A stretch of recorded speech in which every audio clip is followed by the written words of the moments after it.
How could we prevent or reverse these fires that you mentioned in the body, which are caused by malnutrition and not taking the right food choices?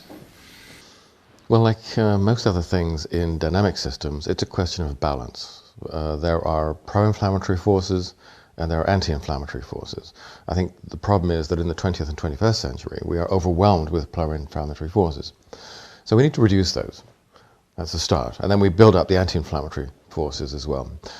The pro-inflammatory forces would include things like smoking, for example. You're inhaling compounds which are very pro-inflammatory, so stop smoking.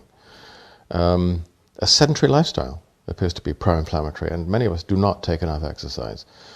So moderate levels of physical activity are important. Another very important source of pro-inflammatory factors is our diet. A diet which, thanks to the industrialization of food processing, has an omega-6 to 3 ratio, which is excessively high. And that foments chronic inflammation. And that's made worse by the fact that a lot of us eat processed foods and fast foods.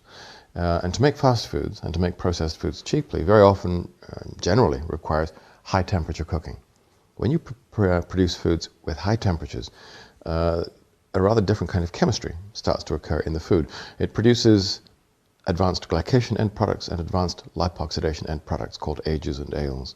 And so when we eat those, they create pro-inflammatory climate in the body as well. So all of those things, bad. The anti-inflammatory components that we should increase include the beta-glucans, the 1,3,1,6 beta-glucans, which act at the level of the innate immune system, making it more effective, so that infections are less likely to continue grumbling on for long periods of time, which is chronic inflammation. An effective acute inflammatory response, like the response to a bee sting, that's healthy. The beta-glucans help that. And it prevents or it reduces the likelihood of, as I said, a long drawn-out infection. That's not good. But the other two categories of nutrient that have been taken out from the diet and we need to put back in are the omega-3 fatty acids, which means more oily fish, or properly formulated fish oils. And by that, I'm afraid I do not mean most of the products currently on the market. And polyphenols. These are the most important other anti-inflammatory components. Now, omega-3s determine a kind of anti-inflammatory climate in the body. The polyphenols give you anti-inflammatory weather. They're acting in the short term. Put the two together and you damp the fires.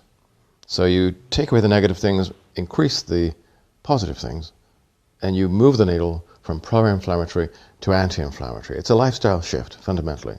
Once you do that, your risk of acquiring one of the degenerative diseases is reduced. By how much?